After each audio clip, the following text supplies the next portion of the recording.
Hello दोस्तों, आपका स्वागत है आपके अपने यूट्यूब चैनल एग्जाम पर स्टडी 0.00 पर। आज हम आपको इस वीडियो में BSc first year semester second organic chemistry के सेमेस्टर एग्जाम के लिए मोस्ट क्वेश्चंस के बारे में बताएंगे। इस वीडियो में हम आपको unit number second, third and fourth के मोस्ट क्वेश्चंस के बारे में बताएंगे ऑर्गेनिक केमिस्ट्री के। इससे जो अगली वीडियो आएगी उसमें हम आपको unit number first and five के मोस्ट क्वेश्चन के बारे में बताएंगे। तो देखिए, इन दोनों वीडियो को आप अच्छे से देख लेना, इनमें से आपको 15-16 नंबर का मैटर अवश्य मिल जाएगा। तो देखिए, फर्स्ट क्वेश्चन है, एथेन के संरूपणों को समझाइए। किसके संरूपणों को समझाइए? जो एथेन के संरूपण है उनको समझाइए। इसमें फर्स्ट क्वेश्चन में आपसे ये पूछ रहा है। तो देखिए, जो एथेन के संरूपण में कितने प्रकार के होते हैं? एथेन के संरूपण दो प्रकार के होते हैं। एथेन के संरूपण कितने प्रकार के होते हैं? एथेन के जो संरूपण है दो प्रकार के होते हैं भाई। एथेन के संरूपण कितने प्रकार के होते हैं? दो प्रकार के होते हैं। हमें एथेन के संरूपण दो प्रकार के होते हैं, दोनों को विस्तार से समझाना है। एक होता है न्यूमेन प्रक्षेपण सूत्र। न्यूमेन प्रक्षेपण सूत्र। न्यूमेन प्रक्षेपण सूत्र। इसमें क्या होता है? इसमें एथेन के दो संरूपण प्राप्त होते हैं। न्यूमेन प्रक्षेपण सूत्र है, इसमें एथेन के दो संरूपण प्राप्त होते हैं। इसमें एथेन के दो संरूपण क्या होते हैं? प्राप्त होते हैं। इसमें एथेन के दो संरूपण प्राप्त होते हैं। देखिए कौन कौन से हैं?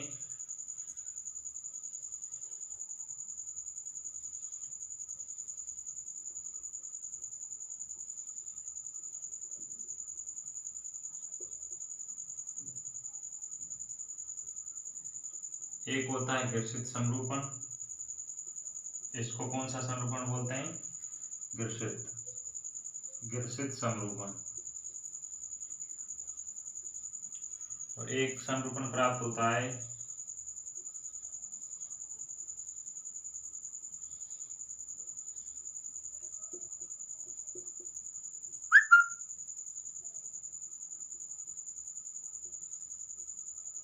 इसको बोलते हैं सांतरित संरूपण। कैसा संरूपण? सांतरित संरूपण। एथेन के जो संरूपण है वो दो प्रकार के होते हैं। एक न्यूमेन प्रक्षेपण सूत्र होता है, दूसरा साहस प्रक्षेपण सूत्र होता है। नेक्स्ट बताएंगे इससे आगे। जो न्यूमेन प्रक्षेपण सूत्र होता है इसमें भी एथेन के क्या होते हैं? दो संरूपण प्राप्त होते हैं। एक होता है घर्षित समरूपण और एक होता है सांतरित संरूपण। ये घर्षित संरूपण का संरचना है और एक इसकी सांतरित संरूपण की।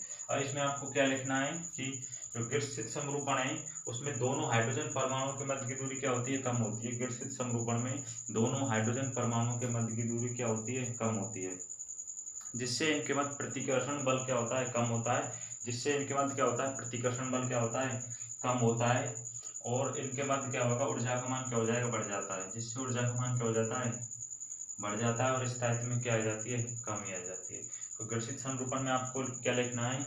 घर्षित समरूपण में दोनों हाइड्रोजन परमाणुओं के मध्य क्या होती है? दूरी कम होती है, जिससे इनके मध्य प्रतिकर्षण बल का मान क्या होता है?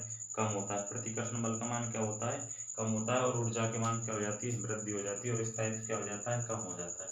यह आपको किस में लिखना है? घर्षित संरूपण में। और सांतरित संरूपण में क्या लिखना है कि दोनों हाइड्रोजन परमाणुओं के मध्य दूरी क्या होती है? अधिक होती है। दोनों हाइड्रोजन परमाणुओं के मध्य दूरी अधिक होती है, जिससे इनके मध्य प्रतिकर्षण बल का मान क्या होता है? कम होता है। और ऊर्जा का मान भी क्या होता है? कम होता है। और स्थायित्व में क्या हो जाती है? वृद्धि हो जाती है। यह आपको घर्षित और सांतरित संरूपण में लिखना जरूर है भैया। एक बार और रिपीट कर देता हूँ कि घर्षित संरूपण में दोनों हाइड्रोजन परमाणुओं की मध्य दूरी क्या होती है? कम होती है, जिससे इनके मध्य प्रतिकर्षण बल का मान क्या हो जाता है? कम हो जाता है। और ऊर्जा के मान क्या हो जाती है? वृद्धि हो जाती है। और स्थायित्व क्या हो जाता है? कम हो जाता है। और सांतरित संरूपण में दोनों हाइड्रोजन परमाणुओं की मध्य दूरी क्या होती है? अधिक होती है, जिससे इनके मध्य प्रतिकर्षण बल का मान भी क्या हो जाता है? कम हो जाता है। और ऊर्जा का मान क्या हो जाता है? कम हो जाता है। स्थायित्व में क्या हो जाती है?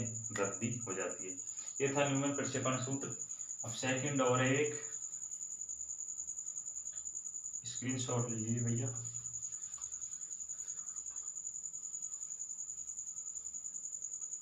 साहस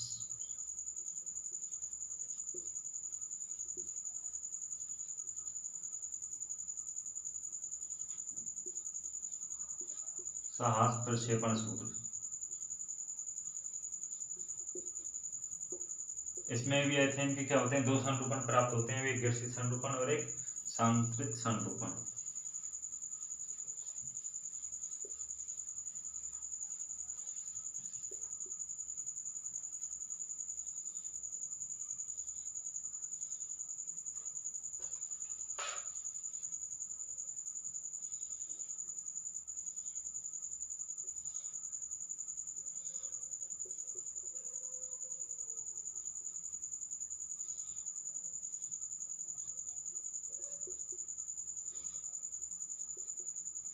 ये हो जाएगा घर्षित संरूपण और दूसरा होगा सांतरित संरूपण। देखिए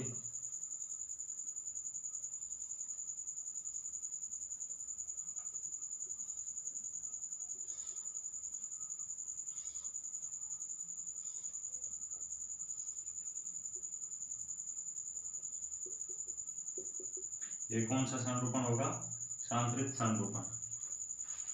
साहस प्रक्षेपण सूत्र में भी एथेन के दो संरूपण प्राप्त होते हैं, एक घर्षित संरूपण और एक सांतरित संरूपण। इसमें भी वही लिखना है कि दोनों हाइड्रोजन परमाणु के मध्य क्या होती है, दूरी कम होती है, जिससे इनके मध्य प्रतिकर्षण बल का मान क्या हो जाता है, कम हो जाता है, और ऊर्जा का मान क्या हो जाती है, वृद्धि हो जाती है, और स्थायित्व क्या हो जाता है, कम हो जाता है। और इसमें दोनों हाइड्रोजन परमाणु के मध्य क्या होती है, दूरी अधिक होती है, और प्रतिकर्षण बल का मान क्या हो जाता है, कम हो जाता है, और ऊर्जा के मान में क्या आ जाती है, कमी आ जाती है, और परंतु स्थायित्व क्या हो जाती है, वृद्धि हो जाती है। इस प्रकार क्वेश्चन नंबर क्या है, फर्स्ट कंप्लीट हुआ कि इसमें एथेन के संरूपण पूछ रहा था हमसे कि एथेन के संरूपणों को समझाइए। एथेन के संरूपण दो प्रकार के होते हैं, एक न्यूमैन प्रक्षेपण सूत्र, एक साहस प्रक्षेपण सूत्र।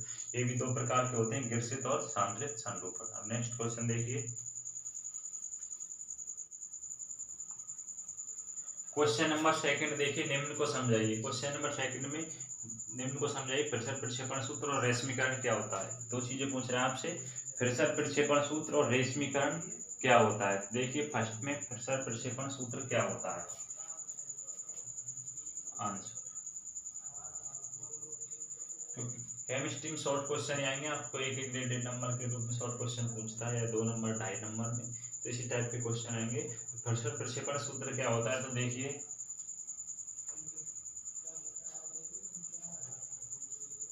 ये क्या होता है, कीरेल केंद्र के कार्बन को, कीरेल केंद्र के कार्बन को दो लंबवत काटती रेखाओं के द्वारा दर्शाया जाता है। जो फ्रेशर प्रक्षेपण सूत्र होता है उसको कीरेल केंद्र के कार्बन को दो लंबवत काटती रेखाओं के द्वारा दर्शाया जाता है, ABCD। फ्रेशर प्रक्षेपण सूत्र को कीरेल केंद्र के कार्बन द्वारा दो लंबवत काटती रेखाओं के द्वारा दर्शाया जाता है। ये क्या होता है, कीरेल केंद्र, कीरेल केंद्र। फ्रेशर प्रक्षेपण सूत्र को, फ्रेशर प्रक्षेपण सूत्र को दो लंबवत काटती रेखाओं के को दो लंबवत काटती हुई रेखाओं के, फ्रेशर प्रक्षेपण सूत्र को दो लंबवत काटती हुई रेखाओं के केंद्र बिंदु द्वारा दर्शाया जाता है। किसके द्वारा जाता है, केंद्र बिंदु द्वारा दर्शाता है। फ्रेशर प्रक्षेपण को दो लंबवत काटती हुई केंद्र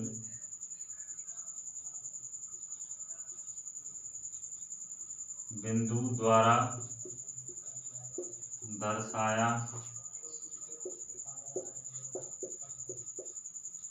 जाता है। फ्रेशर प्रक्षेपण सूत्र को दो लंबवत काटती रेखाओं के केंद्र बिंदु दर्शाया जाता है। अणु की सबसे लंबी कार्बन श्रृंखला को, अणु की जो सबसे लंबी कार्बन श्रृंखला है उसको ऊर्ध्वाधर रेखा पर इस प्रकार प्रदर्शित करते हैं कि ऊपर अत्यधिक प्रायिकता वाला भाग ऊपर की ओर, कम प्रायिकता वाला भाग नीचे की ओर होता है, और शेष बचे भाग किस पर होते हैं, क्षैतिज रेखा पर होते हैं। तो लिखना है कि अणु की अणु की सबसे लंबी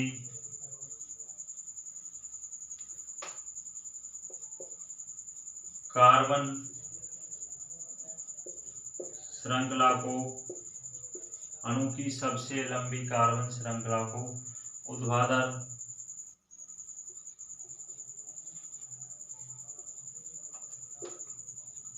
रेखा पर इस प्रकार दर्शाया जाता है, इस प्रकार दर्शाया जाता है कि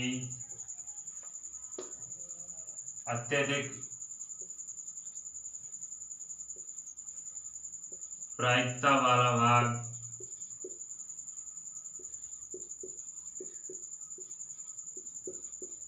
ऊपर की ओर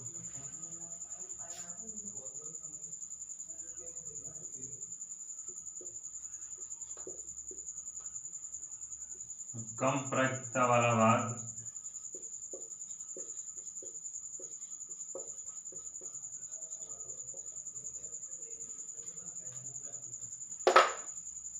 कम प्रायिकता वाला भाग नीचे की ओर दर्शाया जाता है और शेष बचे हुए भाग को क्षैतिज रेखा पर दर्शाया जाता है। कहाँ दर्शाया जाता है? क्षैतिज रेखा पर।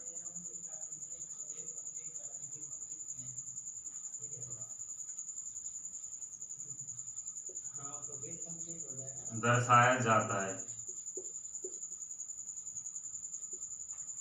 कि फिशर प्रक्षेपण सूत्र क्या होता है। फिशर प्रक्षेपण सूत्र को दो लंबवत काटती हुई रेखाओं के केंद्र बिंदु द्वारा क्या दर्शाया जाता है? अणु की सबसे लंबी श्रृंखला को, अणु की सबसे लंबी कार्बन श्रृंखला को ऊर्ध्वाधर रेखा पर इस प्रकार प्रदर्शित करते हैं कि अधिक प्रायिकता वाला भाग ऊपर की ओर, कम प्रायिकता वाला भाग नीचे की ओर, और शेष बचे भाग किस पर प्रदर्शित करते हैं? क्षैतिज रेखा पर प्रदर्शित किया जाता है। सेकंड देखिए, रश्मिकरण क्या होता है। सेकंड क्या है? रश्मिकरण क्या होता है?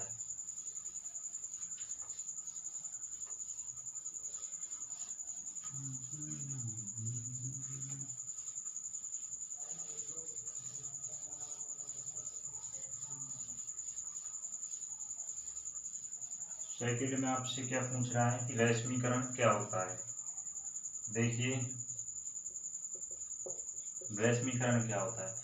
रश्मिकरण वह प्रक्रिया जिसमें किसी ध्रुवण गुणक यौगिक को ध्रुवण और अगुणक यौगिकों में परिवर्तित किया जा सके, रश्मिकरण कहलाता है। देखिए क्या होता है रश्मिकरण। रश्मिकरण वह प्रक्रिया है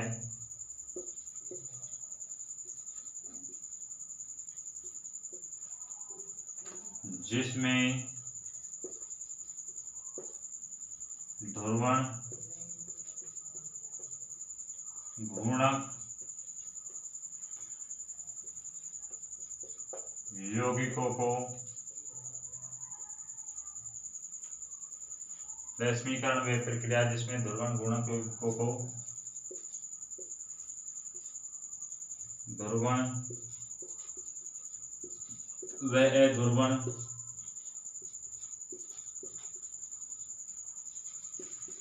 यौगिकों में परिवर्तित किया जा सके, यौगिकों में परिवर्तित किया जा सके,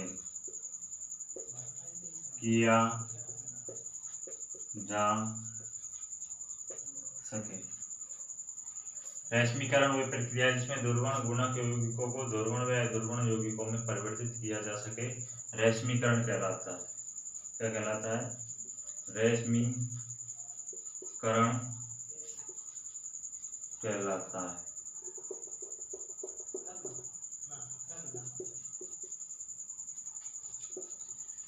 रश्मिकरण वह प्रक्रिया जिसमें ध्रुवण गुणक यौगिक को ध्रुवण व अध्रुवण यौगिकों में परिवर्तित किया जा सका है, रश्मिकरण कहलाती है। जब यौगिक का मिश्रण पूर्ण रूप से क्या होता है, ध्रुवण गुणक यौगिक होता है तो रश्मिकरण कैसा होगा, पूर्ण रश्मिकरण होगा। और जब यौगिक का मिश्रण आंशिक रूप से ध्रुवण होता है तो रश्मिकरण कैसा होगा, आंशिक रश्मिकरण होगा। देखिए, जब यौगिक का मिश्रण पूर्ण रूप से ध्रुवण अघूर्णक होता है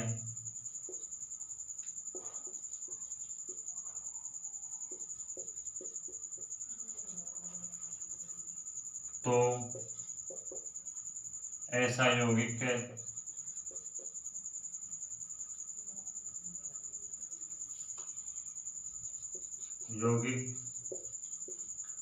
पूर्ण रश्मिकरण कहलाता है, पूर्ण रश्मिकरण कहलाता है, पूर्ण रश्मिकरण कहलाता है।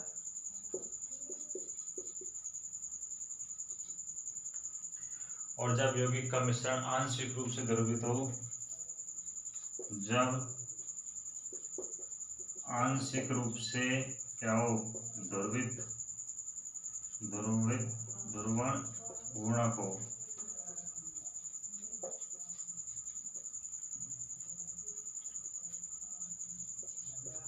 तो उसे आंशिक रश्मिकरण कहते हैं। क्या कहते हैं, आंशिक रश्मिकरण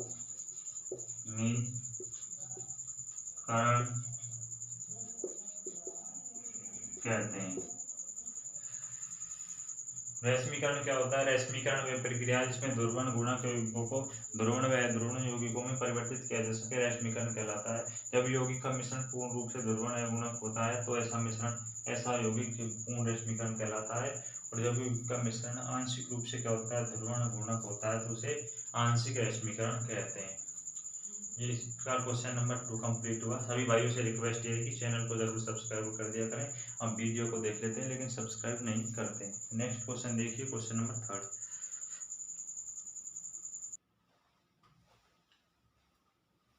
क्वेश्चन नंबर 3 देखिए, वेज डैश सूत्र को संरचना सहित समझाइए। जो वेज डैश सूत्र है उसको संरचना सहित समझाइए। देखिए इसका आंसर, ये इसकी संरचना देखिए, वेज डैश सूत्र की संरचना क्या होती है।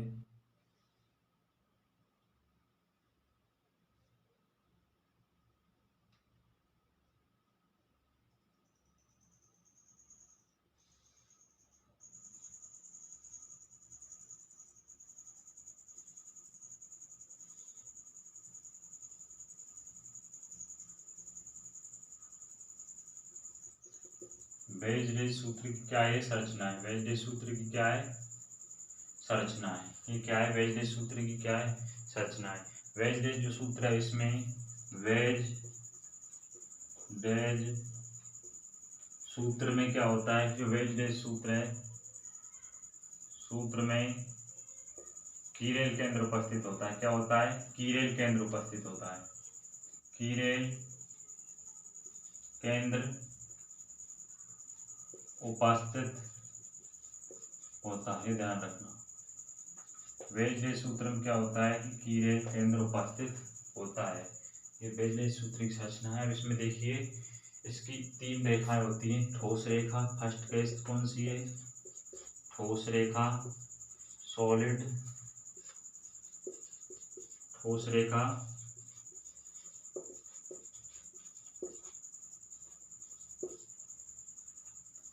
ठोस रेखा, ये रेखा, ठोस रेखा क्या होती है, ये रेखा प्रेक्षक की तरफ वाले परमाणु या समूह को प्रदर्शित करती है। ये रेखा प्रेक्षक की तरफ वाले परमाणु या समूह को प्रदर्शित करती है,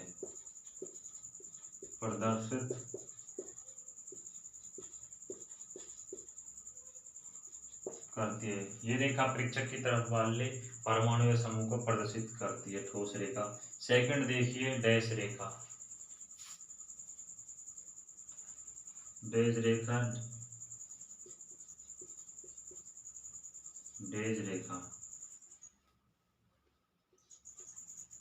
ये रेखा, डैश रेखा क्या होती है? ये रेखा प्रेक्षक से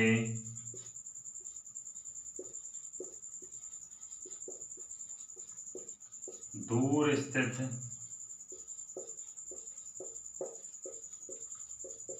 परमाणु या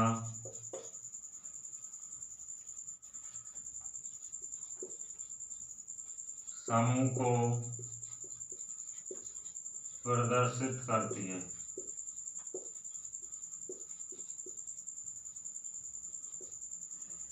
ये रेखा प्रेक्षक से दूर स्थित परमाणु या समूह को क्या करती है? प्रदर्शित करती है। इसमें कितनी रेखाएं होती हैं? 3 रेखाएं, ठोस रेखा, डैश रेखा और एक और होती है।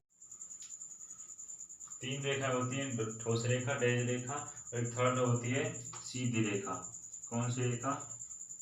सीधी रेखा।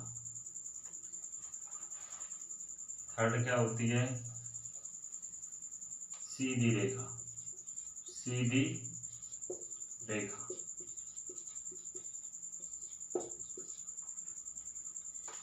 ये रेखा कागज या समतल में स्थित बंध को प्रदर्शित करती है। बंध को क्या करती है? प्रदर्शित करती है। ये क्या हुआ? वेल्डेज सूत्र की संरचना हो गई और इसकी जो 3 रेखा है उसमें ठोस रेखा, डैश रेखा और सीधी रेखा। ठोस रेखा क्या होती है? ये रेखा प्रेक्षक की तरफ वाले परमाणु या समूह को प्रदर्शित करती है। डैश रेखा प्रेक्षक से दूर स्थित परमाणु या समूह को क्या करती है? प्रदर्शित करती है। और सीधी रेखा, ये रेखा कागज या समतल में स्थित बंध को प्रदर्शित करती है। इस प्रकार क्वेश्चन नंबर 3 कंप्लीट हुआ। अब नेक्स्ट क्वेश्चन देखिए। क्वेश्चन नंबर 4 देखिए, एरोमेटिकता को परिभाषित कीजिए। क्या पूछ रहा है हमसे? एरोमेटिकता को परिभाषित कीजिए तथा किसी यौगिक की एरोमेटिकता के लिए मुख्य मापदंड क्या है, एरोमेटिकता के गुण क्या हैं। ये पूछ रहा है कि एरोमेटिकता किसे कहते हैं और इसके प्रमुख मापदंडों को समझाइए। तो एरोमेटिक यौगिकों के जो मुख्य लक्षण, जैसे एरोमेटिक यौगिकों के मुख्य लक्षण जैसे समतल वलय और संयुग्मित पाइबंधों का बंध और निकाय वलय में संयुग्मित इलेक्ट्रॉनों को ही क्या कहते हैं? एरोमेटिकता कहते हैं। तो एरोमेटिकता की परिभाषा किस प्रकार लिखेंगे? देखिए, एरोमेटिकता,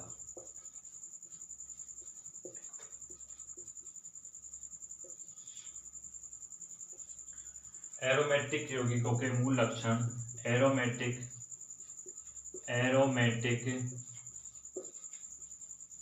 यौगिकों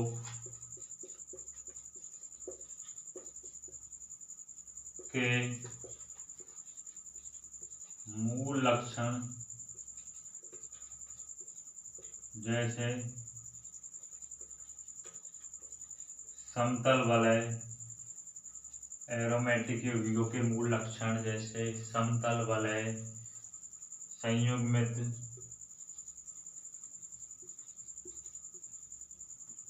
पाइबंधों का बंध,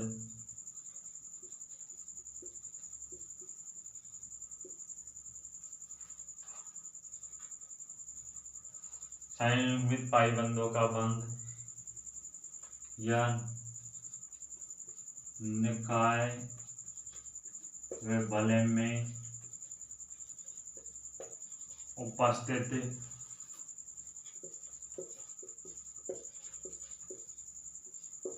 और n+2 पाई इलेक्ट्रॉनों की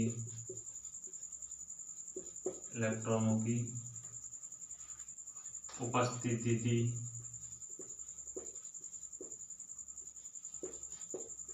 को ही एरोमेटिकता कहते हैं। क्या कहते हैं? एरोमेटिकता कहते हैं। क्या कहते हैं? एरोमेटिकता कहते हैं। एरोमेटिक यौगिकों के मूल लक्षण जैसे समतल वलय, संयुग्मित पाइबंधों का बंध या निकाय वलय में उपस्थित फॉरेन प्लस पाई2 इलेक्ट्रॉनों की उपस्थिति को एरोमेटिकता कहते हैं। इस प्रकार आप इसकी डेफिनेशन लिख सकते हैं एरोमेटिकता की। और इसके गुण देखिए, किसी यौगिक के लिए एरोमेटिकता के मुख्य मापदंड क्या है। तो देखिए, फर्स्ट है कि यौगिक के अणु की जो संरचना है वह समतल चक्रीय होनी चाहिए। तो यौगिक के अणु में उसकी संरचना कैसी होनी चाहिए? समतल चक्रीय होनी चाहिए। कैसी होनी चाहिए?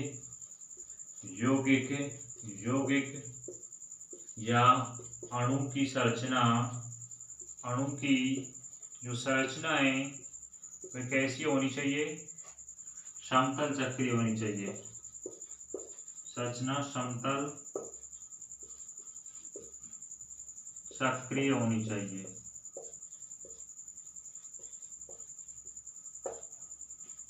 यौगिक के अणु की संरचना समतल चक्रीय होनी चाहिए। और सेकंड देखिए कि एरोमेटिक यौगिक हैं जो हकल के नियम का पालन करना चाहिए। हकल का नियम क्या होता है, नेक्स्ट क्वेश्चन वही बताएंगे। हकल के नियम का पालन करना चाहिए। क्या करना चाहिए? हकल के नियम का पालन करना चाहिए। ये किसी यौगिक के एरोमेटिकता के क्या है? मापदंड है, गुण है। यानी कि 4n+2 पाई इलेक्ट्रॉन उपस्थित होने चाहिए। सेकंड पॉइंट क्या है कि हकल के नियम का पालन करना चाहिए। थर्ड, पाई इलेक्ट्रॉन का क्या होना चाहिए? पाई इलेक्ट्रॉन का विस्थानीकरण। पाई इलेक्ट्रॉन का क्या हो? विस्थानीकरण।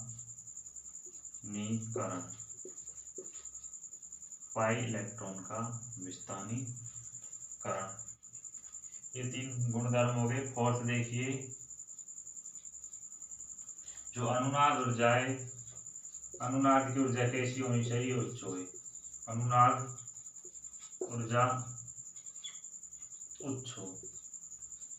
कैसी हो? उच्च हो। अनुनाद की ऊर्जा कैसी हो? उच्च हो। 5 देखिए,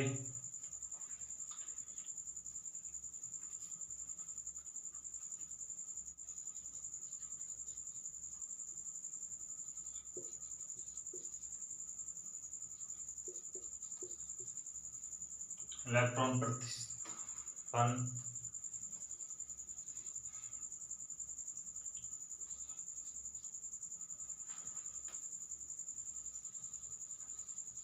हाई वैग की इलेक्ट्रॉनिक प्रतिस्थापन अभिक्रिया प्रदर्शित करे। इलेक्ट्रॉनिक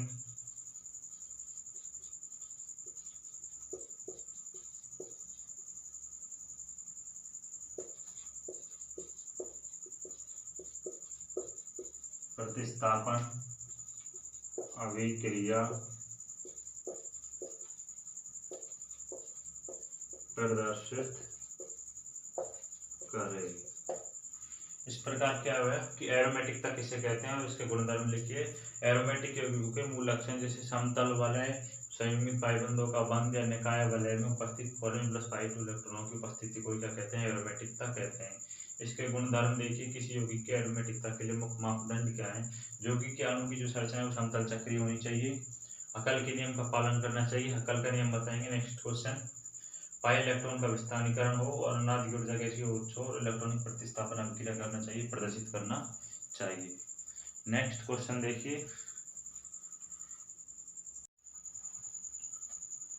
क्वेश्चन नंबर 5 देखिए, हकल का नियम क्या है उसके अनुप्रयोग को समझाइए। काफी मोस्ट इंपोर्टेंट क्वेश्चन है, 100% एग्जाम में इससे क्वेश्चन आएगा। हकल के नियम से आपको संरचना दे देगा और पूछेंगे कि एरोमेटिक या नॉन एरोमेटिक पहचान कीजिए। तो इसके लिए ही ये क्वेश्चंस कराना पड़ा है कि हकल का नियम क्या होता है, उसके अनुप्रयोगों को समझाइए। तो देखिए, आपसे एक तो हकल का नियम की परिभाषा पूछेगा और एरोमेटिकता की जांच करवाएगा। तो पहले इस क्वेश्चंस को देखिए, बाद में आपको नेक्स्ट क्वेश्चंस कराएंगे इसी की बेस पर। हकल का नियम क्या होता है?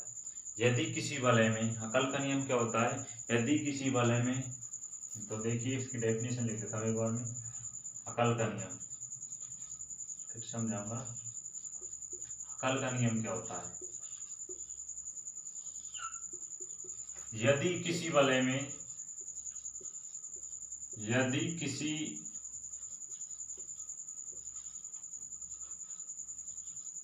वलय में 4n+2 पाई इलेक्ट्रॉन उपस्थित होते हैं, इलेक्ट्रॉन उपस्थित होते हैं। यदि कोई बल है, रिंग है, उसमें 4n+2 पाई इलेक्ट्रॉन उपस्थित होते हैं तो वे एरोमेटिक कहलाता है। क्या कहलाता है? एरोमेटिक कहलाता है।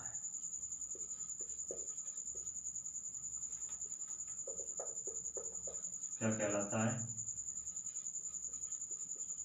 एरोमेटिक कहलाता है। यदि बल में 4n+2 पाई इलेक्ट्रॉन उपस्थित हैं तो वो एरोमेटिक कहलाता है। और यदि वलय में 4n पाई इलेक्ट्रॉन उपस्थित हैं तो वे एंटी एरोमेटिक्स कहलाता है। क्या कहलाता है? एंटी एरोमेटिक कहलाता है।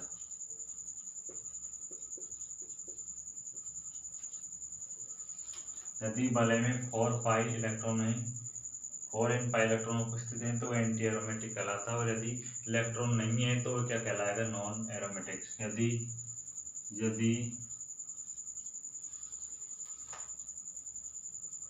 इलेक्ट्रॉन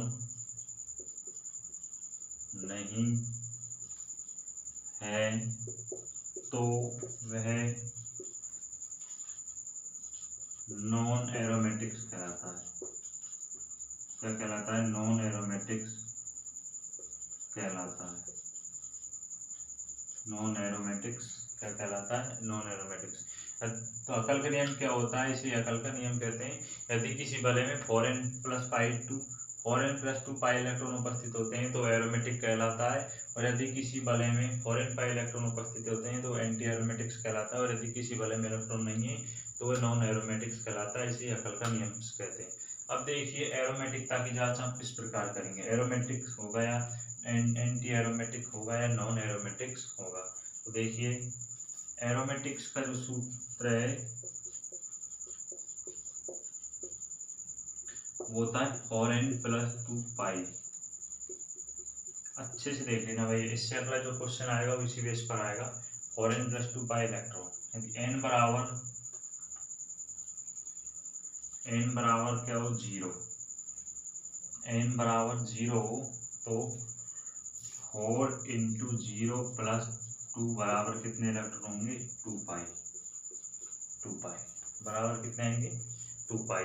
और यदि n बराबर क्या ले लिया जाए? 1 तो 4 × 1 + 2 बराबर 6 पाई। कितने आ जाएंगे? 6 पाई। इसी प्रकार यदि n बराबर 2 ले लिया जाए तो 4 × 2 + 2 बराबर कितने हो जाएंगे? 10 पाई।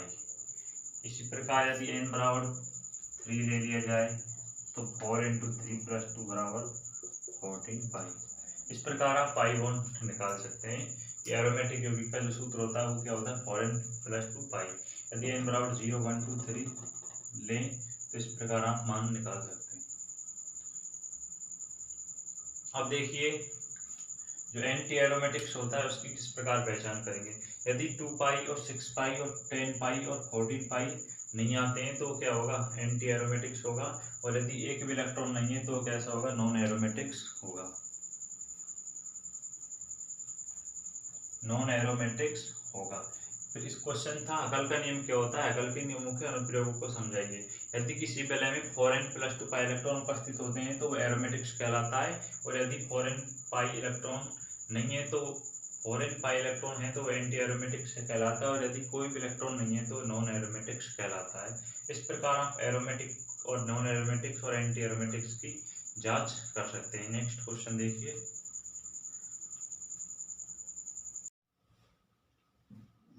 क्वेश्चन नंबर 6 देखिए, हकल के नियम के आधार पर एरोमेटिक नॉन एरोमेटिक्स को यौगिकों को क्या करना है? छांटिए। इस टाइप का क्वेश्चन आपको एग्जाम में जरूर मिलेगा। कोई भी संरचना हो आप आसानी से इस टाइप के क्वेश्चंस को क्या कर सकते हो, सॉल्व कर सकते हो। तो देखिए किस प्रकार सॉल्व करना है। इस टाइप के क्वेश्चंस को सॉल्व करने से पहले सबसे पहले आपको संरचना को देखना होगा कि उसमें संरचना का कोई भी कोना खाली नहीं होना चाहिए। जो स्ट्रक्चर है उसका कोई भी कोना खाली नहीं होना चाहिए, उसका कोई भी किनारा खाली नहीं होना चाहिए। या तो उस पर पॉजिटिव आवेश हो, या उस पर पाई बॉन्ड हो, या उस पर क्या हो, माइनस आवेश हो।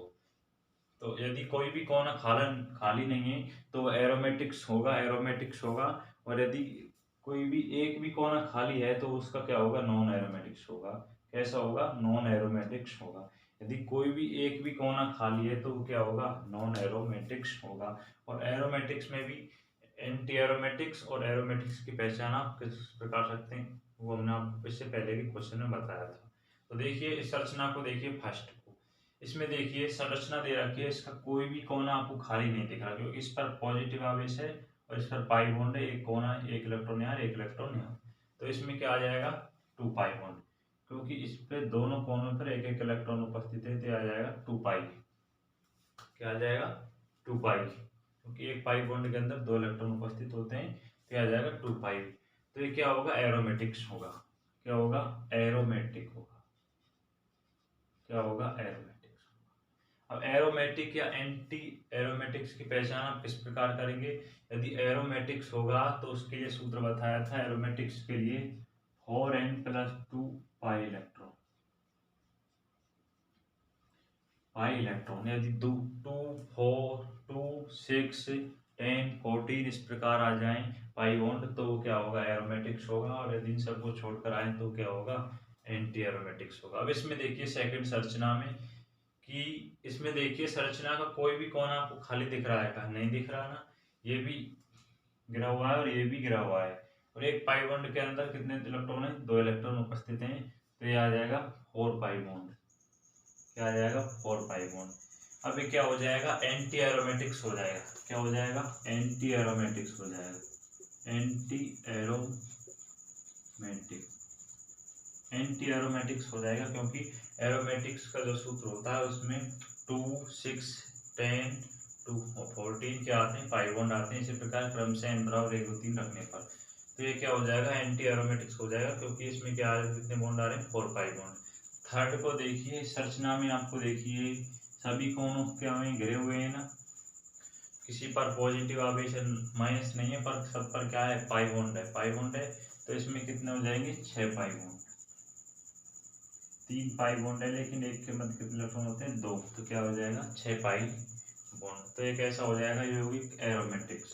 कैसा हो जाएगा, एरोमेटिक्स। अगर कोई भी संरचना आ जाए आपको आसानी से इस टाइप के क्वेश्चंस को सॉल्व करना चाहिए। अब इसमें देखिए ये संरचना, इसका कोई भी कोना आपको खाली नहीं नजर आ रहा है ना। देखिए कोई भी कोना क्या नहीं आ रहा, खाली नजर नहीं आ रहा।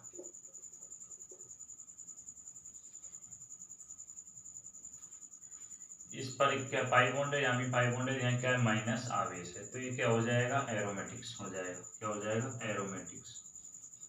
एरोमेटिक क्या हो जाएगा, एरोमेटिक्स। क्या हो जाएगा भैया, एरोमेटिक्स हो जाएगा। और इसमें देखिए इस संरचना में देखिए ये कोना खाली नहीं है, ये खाली नहीं है, ये भी खाली नहीं है, पर ये कोना क्या है, खाली है। इस पर ना तो कोई माइनस आवेश है, ना कोई पॉजिटिव आवेश है, और नहीं क्या है, कोई पाई बॉन्ड है। इसलिए क्या हो जाएगा, नॉन एरोमेटिक्स। क्या हो जाएगा, नॉन एरोमेटिक्स। नॉन एरोमेटिक क्या हो जाएगा, नॉन एरोमेटिक्स। Non aromatics. संरचना देखिए नंबर 6, इसमें देखिए कोई भी कोना आपको खाली नजर नहीं आ रहा ना, नहीं आ रहा ना। कितने पाई बॉन्ड है, 10 पाई बॉन्ड है। कितने पाई बॉन्ड है, 5 × 2 करेंगे तो क्या आ जाएगा, 10 आ जाएगा। तो ये कैसी संरचना हो जाएगी, एरोमेटिक्स। एरोमेटिक्स, एरोमेटिक संरचना हो जाएगी। तो इस टाइप के क्वेश्चंस को आप आसानी से सॉल्व कर सकते हैं। तो आपको दोबारा से बता दें किस प्रकार सॉल्व करना है।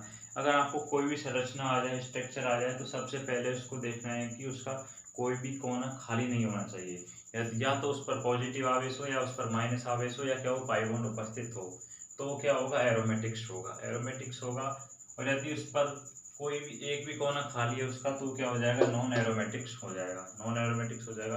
अब एरोमेटिक्स में भी आप एरोमेटिक्स या एंटी एरोमेटिक्स की पहचान किस प्रकार करेंगे, वो सूत्र के द्वारा करेंगे, 4n+2 पाई इलेक्ट्रॉन। यदि उसमें 2 पाई, 6 पाई बॉन्ड और 10 और 14 इस प्रकार क्रम से बॉन्ड प्राप्त हो, तो वो क्या होगा, एरोमेटिक्स, और नहीं तो क्या होगा, एंटी एरोमेटिक्स।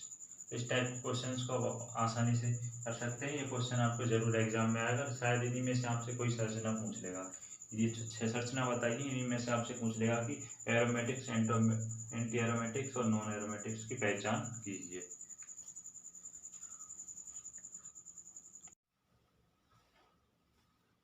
क्वेश्चन नंबर 7 देखिए, इसमें हमने 3 पॉइंट बना दिए।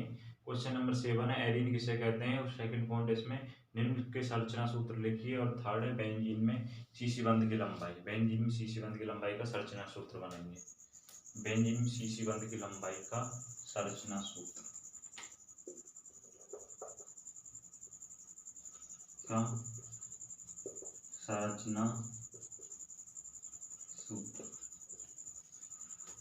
देखिए, एरीन्स किसे कहते हैं, एरीन किसे कहते हैं, जिन एरोमेटिक यौगिकों में हाइड्रोजन व कार्बन के तत्व क्या होते हैं, विद्यमान रहते हैं, उन एरोमेटिक यौगिकों को क्या कहते हैं, एरीन से हाइड्रोकार्बन कहते हैं। तो देखिए इसकी परिभाषा किस प्रकार लिखते हैं।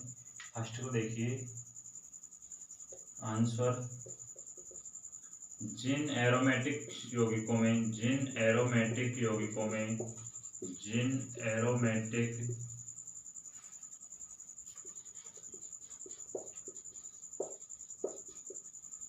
यौगिकों में, जिन एरोमेटिक यौगिकों में हाइड्रोजन व कार्बन के तत्व विद्यमान रहते हैं,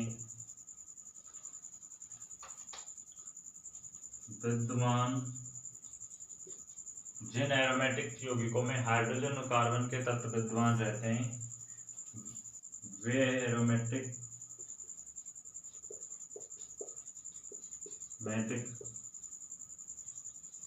हाइड्रो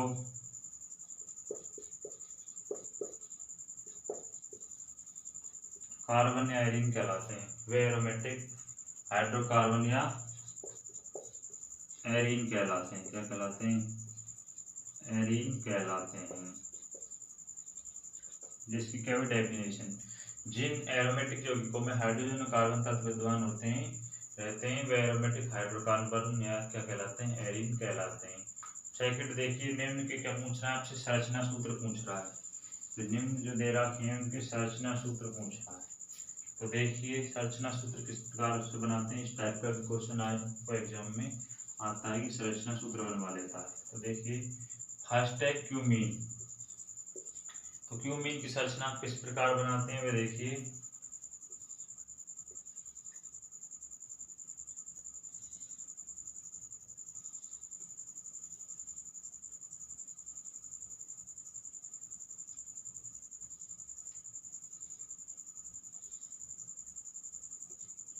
CH3CH3 इस टाइप से आप किसकी संरचना बना सकते हैं, इस टाइप से आप क्यूमीन की संरचना बना सकते हैं।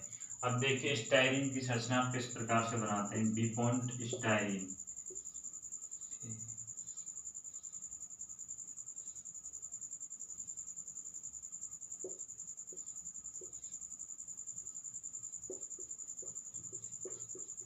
ये किसकी संरचना हो जाएगी, स्टाइरिन की। किसकी संरचना हो जाएगी, स्टाइरिन की। थर्ड देखिए हेमीमेलिटीन। थर्ड की संरचना किस प्रकार बनाते हैं,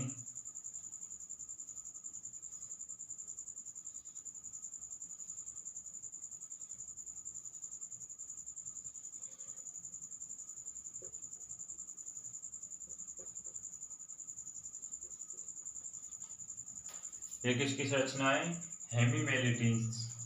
फोर्थ देखिए मेसिटिलीन की संरचना किस प्रकार बनाई जाती है, डी ऑप्शन।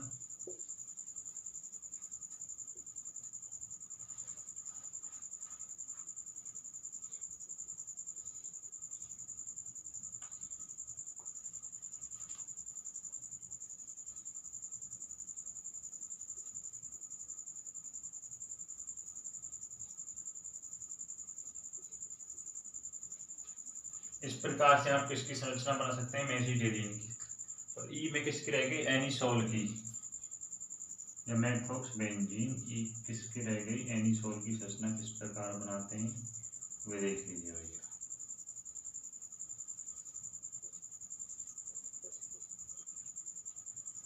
ये संरचना सूत्र हैं क्यूमीन, स्टाइरिन, हेमिमेलिटिन और मेसिटिलिन और किसका, एनिसोल के। इस प्रकार सेकंड पॉइंट क्या हुआ, कंप्लीट हुआ। अब थर्ड देखिए, बेंजीन में सीसी बंध की लंबाई का संरचना सूत्र। बेंजीन में सीसी बंध की लंबाई इस प्रकार,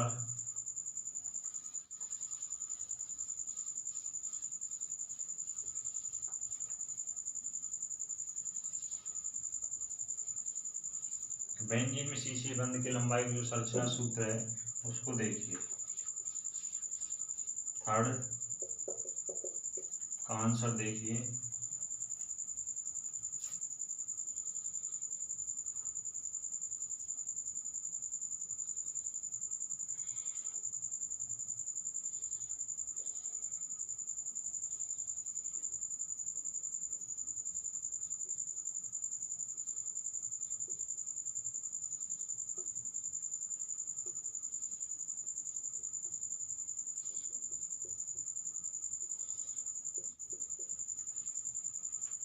तीन क्या है, तीन कार्बन कार्बन के मध्य एकल बंध होगा, एकल बंध होगा तो मान होगा 1.54 एंगस्ट्रॉम। बंध कोण का मान कितना होगा, 1.54 एंगस्ट्रॉम। और यदि तीन कार्बन कार्बन के मध्य द्विबंध हो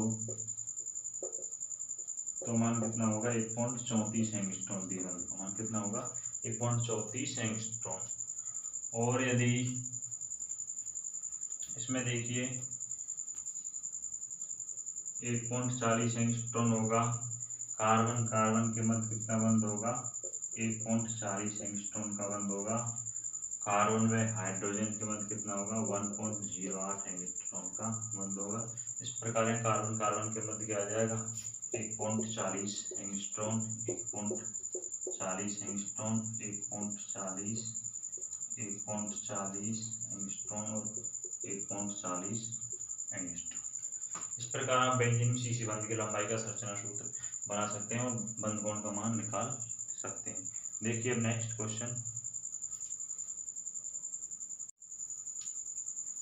क्वेश्चन नंबर 8 है फ्रीडल-क्राफ्ट एल्कीकरण और एसिडीकरण अभिक्रिया लिखिए। कौन सी अभिक्रिया लिखनी है, तो फ्रीडल-क्राफ्ट एल्कीकरण व एसिडीकरण अभिक्रिया लिखिए। तो देखिए फ्रीडल-क्राफ्ट एल्कीकरण और एसिडीकरण अभिक्रियाओं को किस प्रकार लिखेंगे, आंसर देखिए।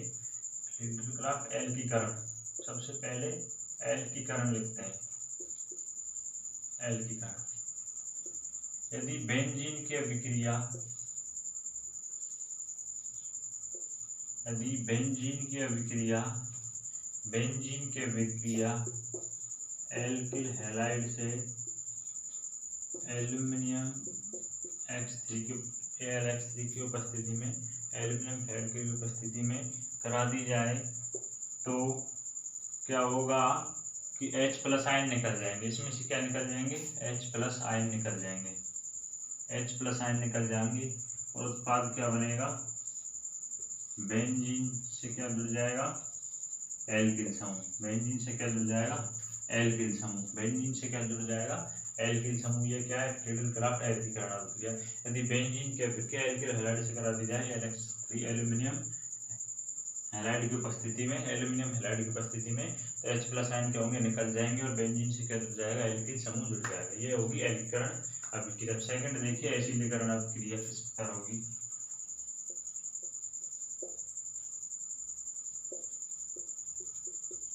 इसमें भी यदि बेंजीन वाले,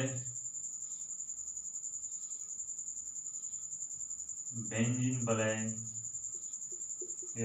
एसिड ग्रुप की उपस्थिति में करा दी जाए किससे, एल्यूमिनियम हैलाइड से। एल्यूमिनियम हैलाइड से तो यहाँ से क्या होगा, H+ आयन क्या होंगे, निकल जाएंगे। क्या होंगे, H+ आयन निकल जाएंगे। तो उत्पाद क्या बनेगा, उत्पाद क्या बनेगा, इसे COR समूह जुड़ जाएगा। बेंजीन से क्या जुड़ जाएगा, COR समूह जुड़ जाएगा। ये ऑक्सीकरण, एल्कीकरण, वैशिदीकरण अभिक्रिया है।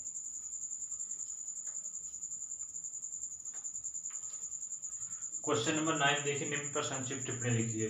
बर्च अपचयन और ऑर्थो पैरा अनुपात। निम्न पर क्या लिखनी है, संक्षिप्त शॉर्ट रूप में क्या लिखनी है, टिप्पणी लिखनी है कि बर्च अपचयन क्या होता है और ऑर्थो पैरा अनुपात क्या होता है। तो देखिए फर्स्ट में बर्च अपचयन क्या होता है, एरोमेटिक यौगिकें, जो एरोमेटिक यौगिकें हैं उनमें बेंजीन की अभिक्रिया, एरोमेटिक यौगिकों में बेंजीन की जो अभिक्रिया क्षारीय धातु तथा एल्कोहल की उपस्थिति में करवाने पर, एल्कोहल की उपस्थिति में करवाने पर एरोमेटिक नाभिक का क्या हो जाता है, अपचयन हो जाता है। क्या हो जाता है, अपचयन हो जाता है। एरोमेटिक यौगिक जो बेंजीन है, एरोमेटिक यौगिक बेंजीन की अभिक्रिया क्षारीय धातु तथा एल्कोहल की उपस्थिति में करवाने पर, क्षारीय धातु तथा एल्कोहल की उपस्थिति में करवाने पर, एल्कोहल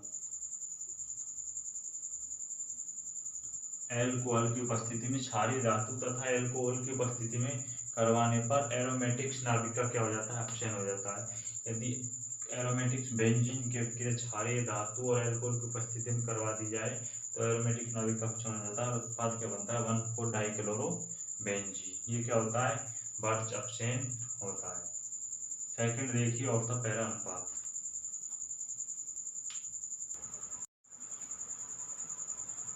बर्च अपचयन हो गया, सेकंड है ऑर्थो पैरा अनुपात पर टिप्पणी।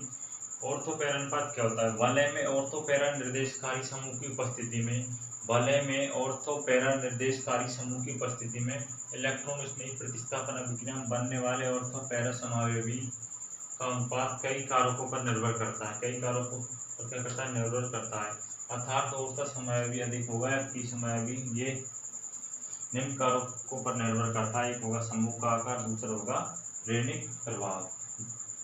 देखिए ऑर्थो पैरा अनुपात दोबारा से देखिए, वलय में जो ऑर्थो पैरा निर्देशकारी जो समूह की उपस्थिति है वो में इलेक्ट्रॉन की स्नेही प्रतिस्थापन प्रक्रिया में बनने वाले ऑर्थो पैरा समावयवी का अनुपात कई कारकों पर निर्भर करता है। अर्थात ऑर्थो पैरा समावयवी अधिक होगा या फिर पी समावयवी, ऑर्थो समावयवी अधिक होगा पी समावयवी, ये निम्न कारकों पर निर्भर करता है। यह यदि जांच कर पाएंगे कि ऑर्थो समावयवी या पैरा समावयवी में से कौन अधिक होगा, ये समूह का आकार और ऋणिक प्रभाव पर निर्भर करता है। ये हो गई बर्च अपचयन और ऑर्थो पैरा अनुपात पर टिप्पणी। अभी इसमें ध्यान रखना कि इनको और देख लेना भैया, बुक से देख लेना। या समूह का आकार क्या होता है, प्रेरणिक प्रभाव, इसमें कुछ नहीं, सिर्फ थोड़ी सी है। प्रेरणिक प्रभाव का बस देख लेना, प्रेरणिक प्रभाव क्या होता है इसको विस्तार से देख लेना, क्योंकि आपसे पूछ सकता है एक 1.5 नंबर में।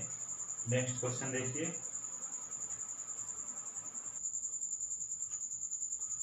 क्वेश्चन नंबर 10 देखिए, संकीर्णकारी और निष्क्रियकारी समूह से आप क्या समझते हैं, समझाइए। कि संकीर्णकारी और निष्क्रियकारी समूह से आप क्या समझते हैं, समझाइए। आपसे पूछ रहा है इस क्वेश्चन में। हम इस वजह से पहले लिख रहे हैं कि इसे वीडियो थोड़ी लंबी ना हो, वैसे टाइम बहुत हो चुका है नाइट का। संकीर्णकारी और निष्क्रियकारी समूह से आप क्या समझते हैं, समझाइए। देखिए प्रतिस्थापी समूह के विभिन्न इलेक्ट्रॉनिक प्रभावों के आधार पर यह ज्ञात किया जा सकता है कि प्रतिस्थापी समूह के विभिन्न इलेक्ट्रॉनिक प्रभावों के आधार पर यह ज्ञात किया जा सकता है कि उस समूह से वलय का संकीर्ण होता है या निष्क्रिय होता है। प्रतिस्थापी समूह के विभिन्न इलेक्ट्रॉनिक प्रभावों के आधार पर, जो प्रतिस्थापी समूह है उसके विभिन्न इलेक्ट्रॉनिक प्रभावों के आधार पर यह ज्ञात किया जा सकता है कि उस समूह का उस वलय से संकीर्ण होता है, निष्क्रिय होता है। जो समूह बेंजीन वलय का संकीर्ण कर देते हैं, जो समूह बेंजीन वलय का संकीर्ण कर देते हैं उन्हें सक्रिय कारक समूह कहते हैं, उन्हें सक्रिय कारक समूह कहते हैं। और जो समूह बेंजीन वलय का को निष्क्रिय कर देते हैं उन्हें निष्क्रिय कारक समूह कहते हैं। इस प्रकार इसका आप आंसर लिख सकते हैं कि संकीर्णकारी और निष्क्रियकारी समूह से आप क्या समझते हैं। देखिए नेक्स्ट क्वेश्चन,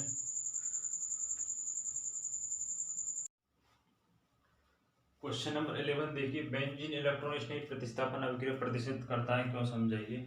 यहाँ आपसे पूछ रहा है कि बेंजीन जो इलेक्ट्रॉन स्नेही प्रतिस्थापन अभिक्रिया प्रदर्शित करता है क्यों। तो बेंजीन में 6 पाई इलेक्ट्रॉन विस्थानीकृत होते हैं। बेंजीन में क्या होते हैं, 6 पाई इलेक्ट्रॉन क्या होते हैं, विस्थानीकृत होते हैं, जिसके कारण बेंजीन नाभिक स्नेह के समान क्या करता है, व्यवहार करता है, जिसके कारण बेंजीन नाभिक स्नेह के समान क्या करता है, व्यवहार करता है। अतः इलेक्ट्रॉन स्नेही आसानी से बेंजीन वलय पर क्या करता है, आक्रमण कर सकता है। अतः इलेक्ट्रॉन स्नेही आसानी से बेंजीन वलय पर क्या कर सकता है, आक्रमण कर सकता है।